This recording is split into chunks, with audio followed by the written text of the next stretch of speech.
Well, guys. It looks like a big chunk of the rest of the world didn't disagree with the discussion we had yesterday.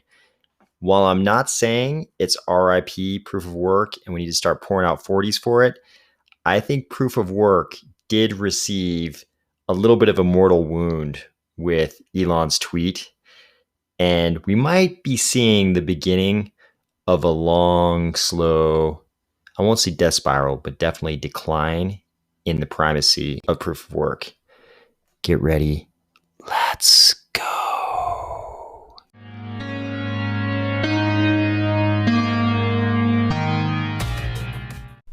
I'm not saying that yesterday was a great day to delight in the anguish of Bitcoin and Ethereum maximalists, but I am saying that yesterday was a great day to confront some very difficult questions, chief among those being whether anybody really thought the free world was going to get behind a currency that's validated every 10 minutes by vast warehouses of machine that burn gigantic amounts of energy and are geographically concentrated in a region that's alleged to hold concentration camps for religious minorities. I don't think that was ever going to happen, but I think it could happen with the world's biggest proof of stake coin. Let's take a look at that right now. Yesterday, we reviewed Elon's initial text that kicked all this off, but over the course of the day, it kind of sunk into everybody that proof of stake is exactly what he's describing. And there is one really big, really technologically advanced proof of stake coin that perfectly fits the bill. So you can see here, Elon followed up his original text with, "To be clear, I strongly believe in crypto, but it can't drive a massive increase in fossil fuel use, especially coal." So, I mean, we know he was condemning proof of work yesterday. And of course, people immediately went to this. Here we have Charles doing the Wolf of Wall Street dance. I think that's from Wolf of Wall Street. "We are Cardano. If you permit us, we would like to change the world." I love that that's become sort of our de facto motto. But I think everybody knows all of Twitter was exploding yesterday with the inescapable conclusion.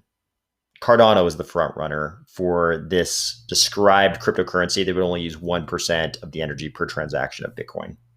There was such a strong backlash from Bitcoin maximalists and Ethereum maximalists, pretty much the entire proof of work community, that Elon also had a little follow-up post that laid out the exact energy consumption of the Bitcoin network. And I mean, it's pretty persuasive.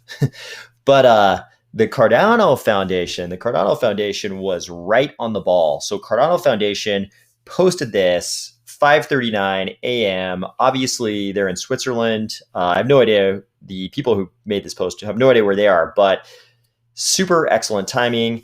Cardano and Tesla, an obvious match, a thread, and they lay out Cardano, founded by engineers, sustainability, unique solutions, scalability. People were a little confused by this because they're like, founded by engineers, scalability, wait, those don't match. Sustainability, unique solutions, those don't match. And then you hit unique solutions, sustainability, and you realize, oh, they're matching them in reverse order. So, the obvious and easy thing to do would have been to match them up head to head. But this is crypto. This is like a thinking person's game. So they created a little puzzle here that you kind of unravel as you go down the list. I think it was a job well done. And then they go through and they proceed to lay out, founded by engineers, sustainability, unique solutions. I thought it was quite a convincing post. I mean, you look at this and you're like, man, what crypto project is more like Tesla than Cardano? Very hard to say. Very hard to come up with an answer to that question. So excellent job, Cardano Foundation. I think this was very, very well timed. Now let's talk about the really messy topic, the human emotion piece. No matter how much things make sense analytically and on paper, there's the human sentiment piece. So here we see that same post from the Cardano Foundation. And we see, probably somebody who's a fan of Cardano getting a little bit upset. They're saying, don't get in bed with Elon. He's a bad person, on and on and on. And Charles responded personally to this. He said, "There's this thing called Starlink that would be super helpful with all the stuff." I think he meant ongoing in Africa. "We all are mixed bags, and missions require us to accept each other as we are if there's a clear path to something productive." right?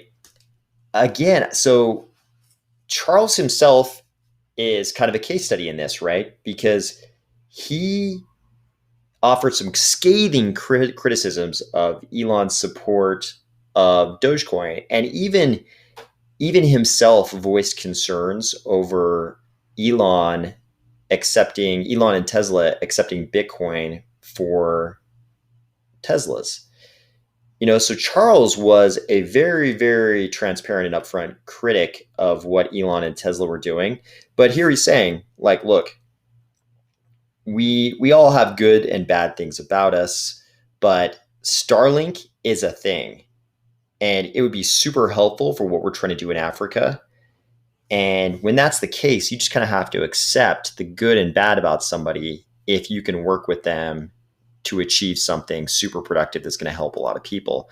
Obviously, there's a lot of you could there are some logical extremes you could take that to that would become unacceptable, right?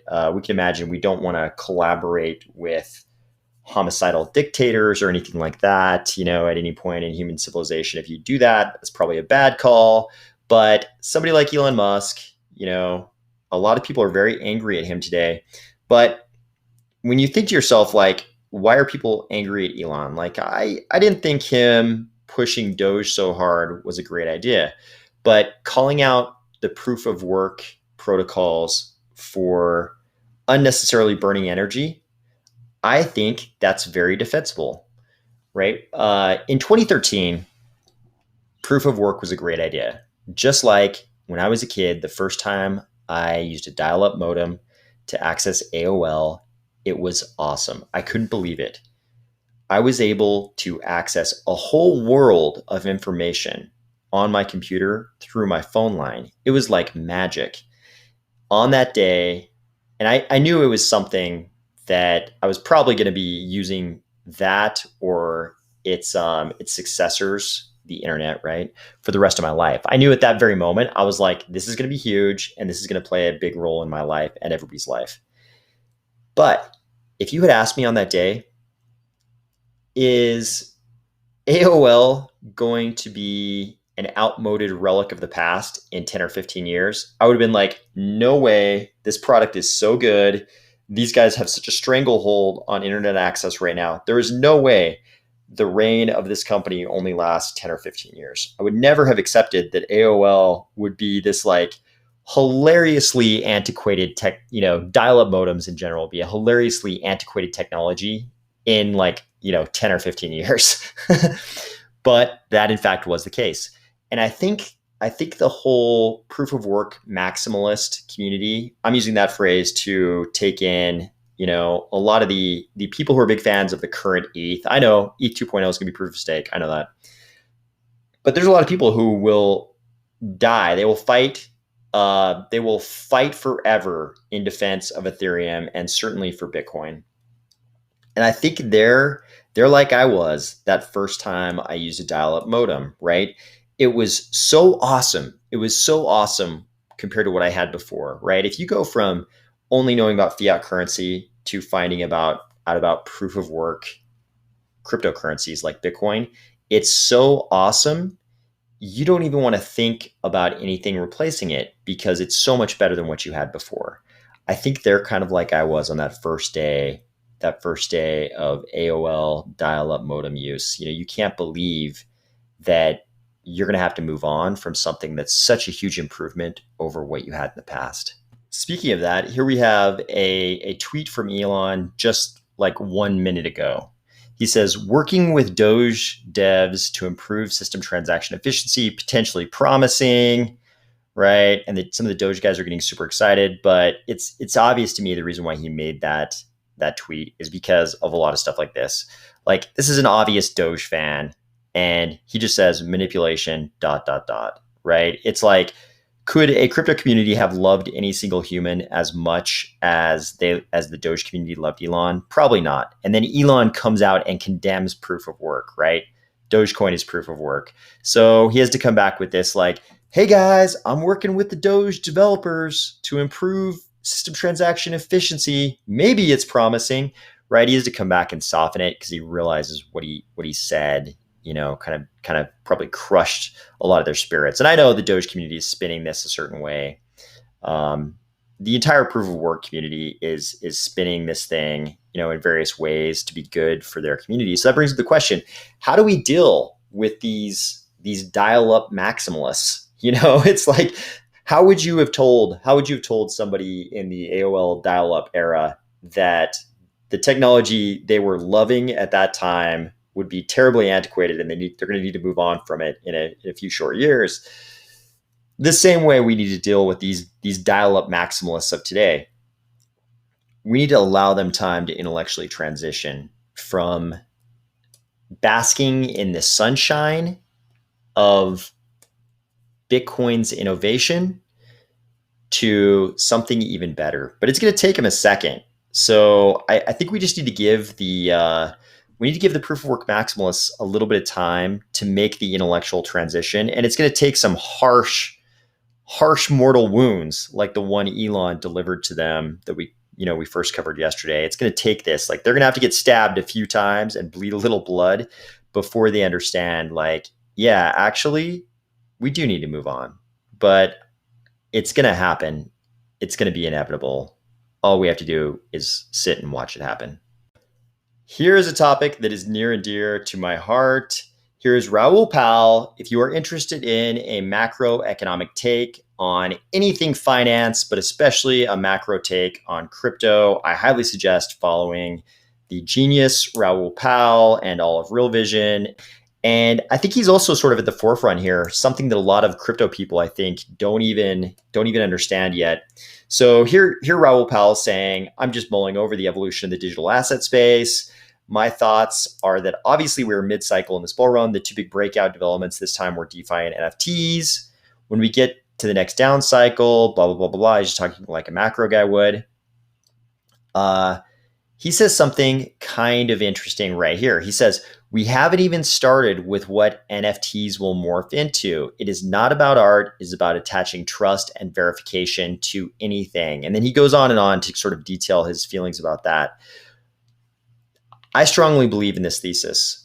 The NFT collectible thing was super cool. It's cool that people can buy, artists can make money now, for the first time ever, basically, on their art. And you can draw cool little, collectible digital images and, create systems of rarity. And that, creates value in these little digital artifacts beyond just their aesthetics. That's super cool. But I think the really big thing with NFTs is not that. It's the fact that you could use NFTs to allow people certain roles. You could have role granting NFTs that allow you to do things in smart contracts and maybe even elsewhere that you can only do if you hold that NFT. Think about that for a second. Access is everything, right?